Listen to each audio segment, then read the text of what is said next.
Hey folks, how you doing? 7/22/2017. It is 10:28 p.m. here on a Saturday evening. I thought I'd read from my book that I had been trying to write over the last 2 years.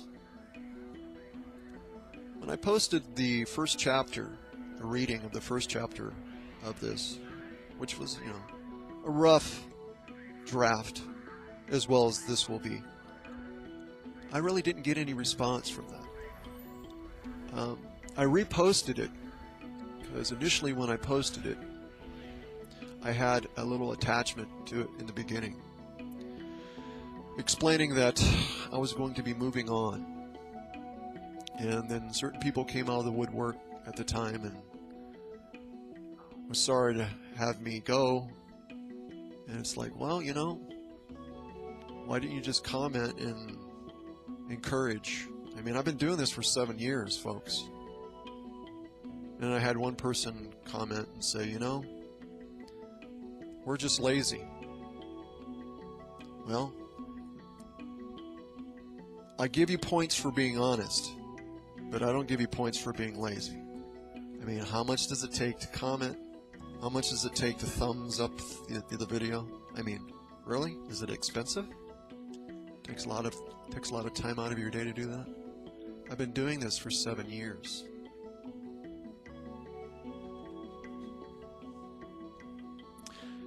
And I haven't been getting hardly any response. I mean, the whole intention was to help people. And initially when I started doing this, I said, well, if it helps one person, it's worth it. Well, I think I've helped a little bit more than just one person, so I guess in that sense I'm successful. Because I haven't gained anything from it. I wasn't looking for anything monetarily. I wasn't looking for anything as being well known.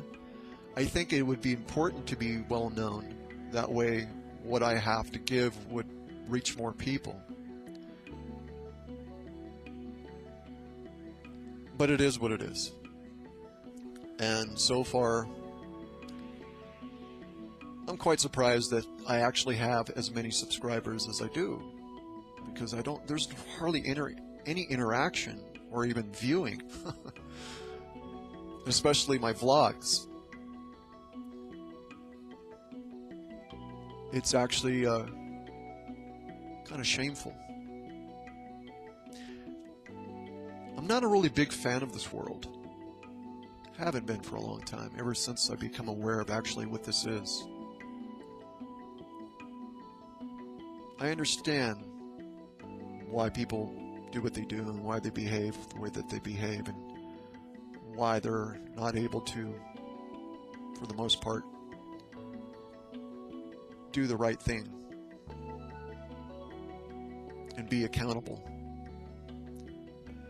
But it's not normal and it's not acceptable to me. So I thought I would say that before I started reading this. For some people it's like, man, you just bummed me out, dude.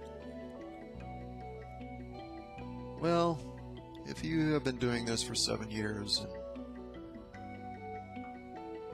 this is the result,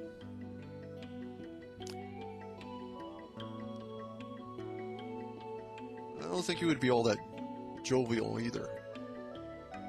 I mean, there's other things I need to be doing. And over the last 2 years, I've been really kind of just torn.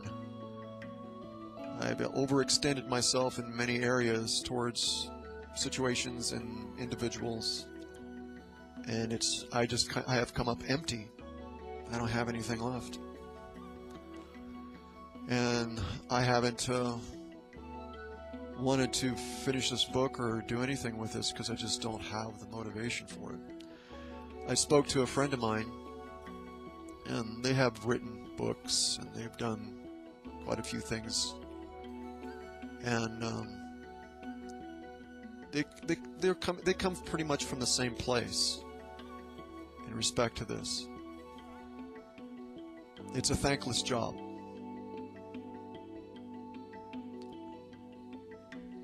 So I'm going to go ahead and read this, if you're still around. And then at the end, I'll go ahead and kind of give my little closing. Okay? All right. Thanks for sticking around. This is chapter 2. The title of this chapter is Creators We Are. Remember, this is a rough draft. Okay. Beginning. Impulsive, reactive thoughts. That all sounds, I don't want to do a running commentary, but I use that phrase because it's important to understand the title of this chapter. Creators We Are. So I know that sounds like somebody hears that impulsive reactive thoughts, first thing they think of is Dianetics or something. Please do not associate me with Dianetics. Please. That's not where I get this from. I'm just using words. If I could change that, I will change that. This is a rough draft, but this is the way I put things together, and this is relevant using that phrase. That being said, I'll continue. Thank you. Impulsive reactive thoughts can produce imbalance within your being, our being. Emotional thoughts creates energetic form within one's auric field. Our thoughts create.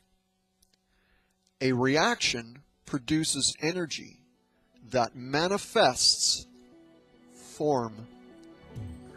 And the thought within it produces a particular energetic wave, shape, / form unique to that reactive intention or thought.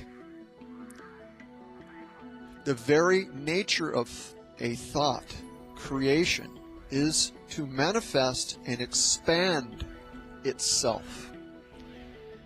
It is an extension of our multidimensional self. It is our creation.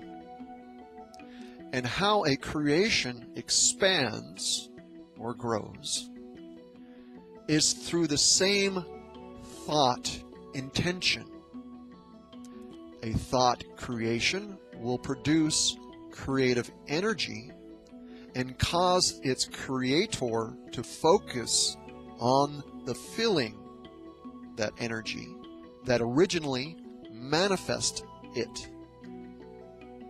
Focus of intention is how we as immortal spiritual beings expand self within a creation or construct, that is to say, universe. We are internal beings. Whatever we visually / energetically internalize becomes our outward manifestation, creation. For it produces creative energy that feeds the outward manifestation or creation of our intent.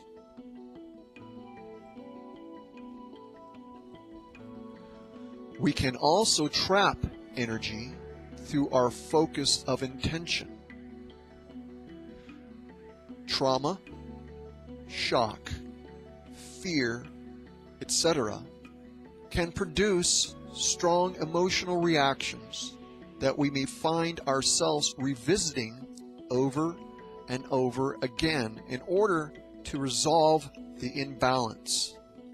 But instead of resolving it, we only are reliving those events. Therefore, energetically, we are feeding the trauma and expanding that creation. The energy or frequency by which a creation is manifested also requires the same energy to survive. I use the word survive because a thought form can become a life form through our focus and intention. And in order for a life form to survive, it requires energy. And in this case, the very energy that created it. And because we essentially created it, it will require of us that same energy. Example: if you were traumatized and you revisit that event, that time when you were traumatized, you're building up energy, trapping it where it becomes a crystalline structure of sorts, and this form corresponds to the energy that formed it. And by you revisiting that trauma, that emotional event, you are feeding it that same traumatic energy.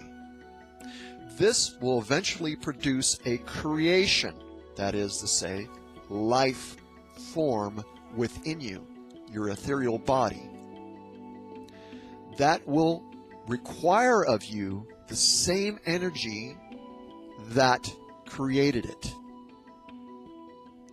So, like any life form in the third and fourth density reality, there is a need for survival, and your created life form will provoke you, its creator, its host, by triggering the physical body's cellular memories connected to that trauma event in order that it may feed from the very energy that created it. Now, I would like to say this is going on in your auric field, but the body acts as a feed loop effect because the body is an interface to a density reality experience or a shared conscious reality. The form, the body, the vessel. And therefore, you equally feel that within the vessel. So that's the reason why I use cellular memories, but it's actually taking place in your auric field.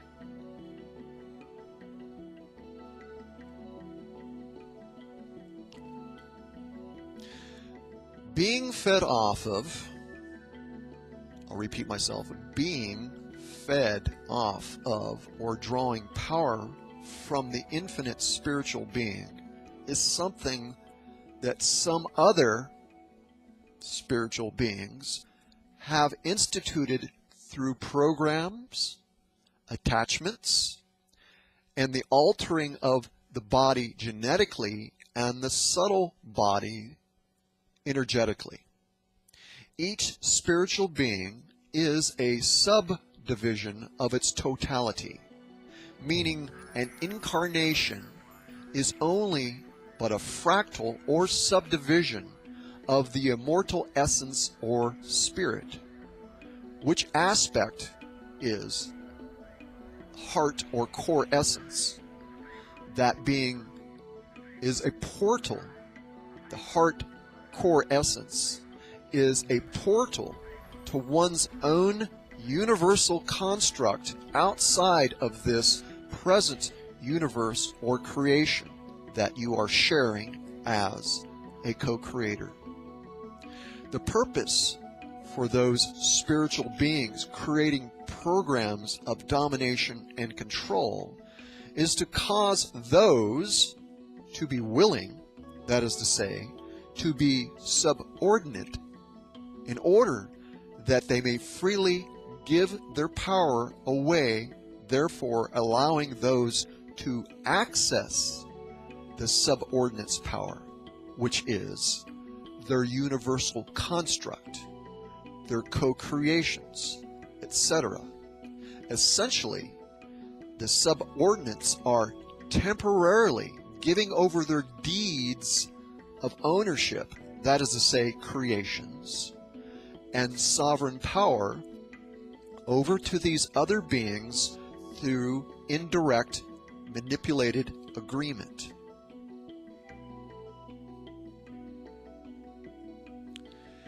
This is how, in part, the entities of religion, the gods of religion, lay claim to having created all things is due to the subordinates freely giving away their power, and therefore the subordinates being convinced through conditioning, programming, and indoctrination embrace these beings as their creators, therefore redirecting their focus and intention to that of those beings.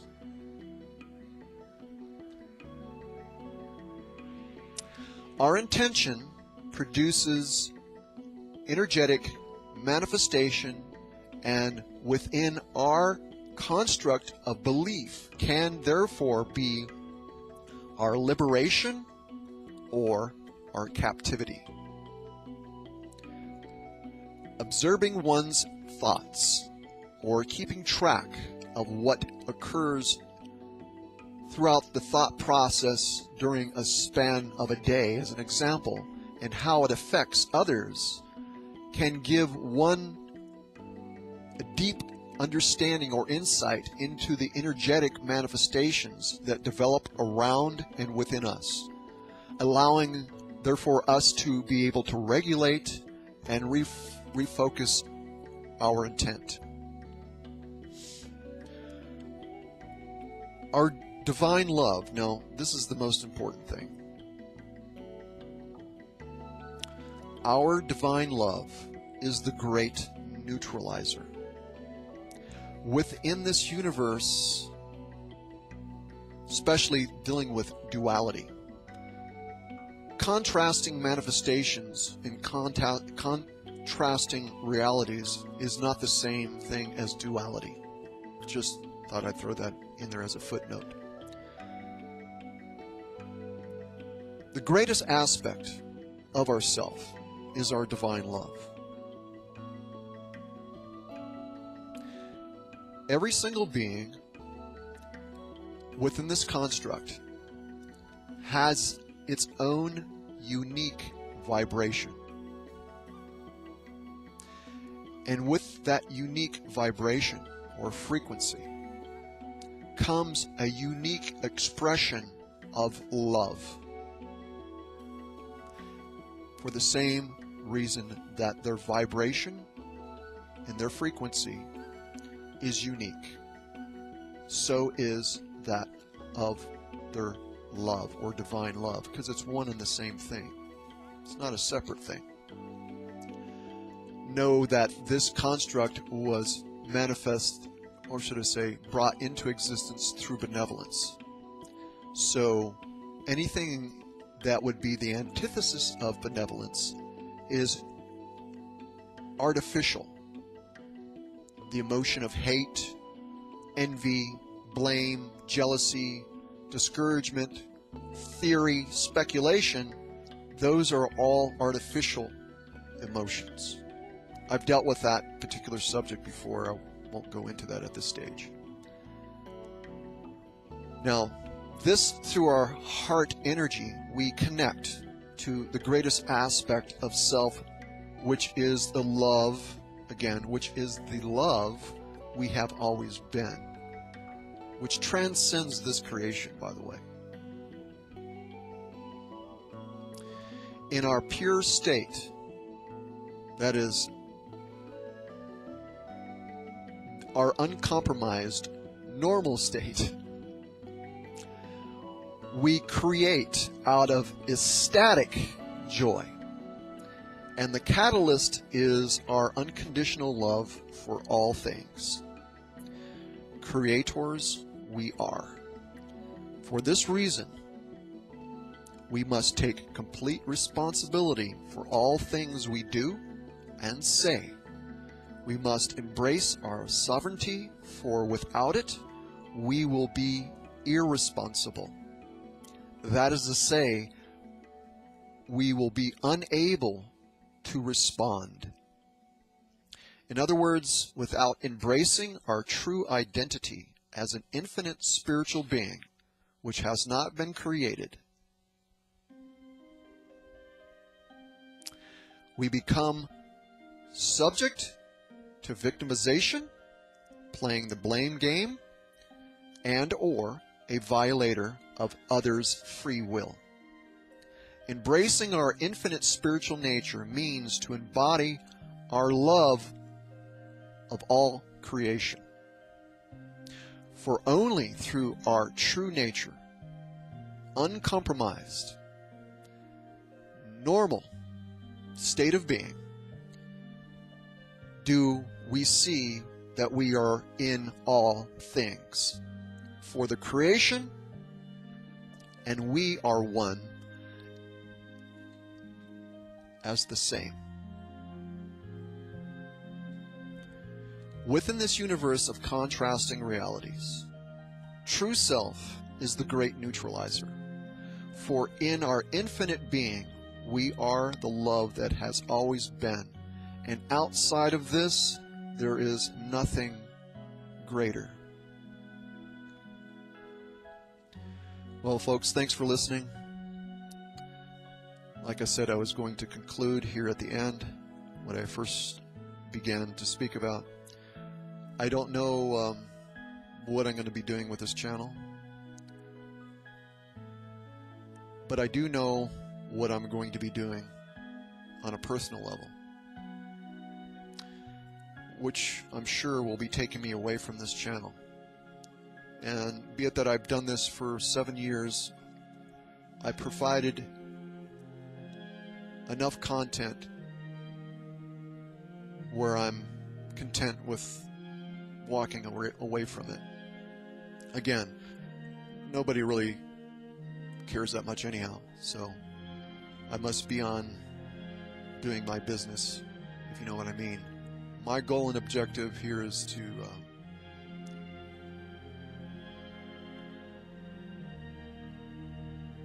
go onward and upward. So folks, take care. Peace.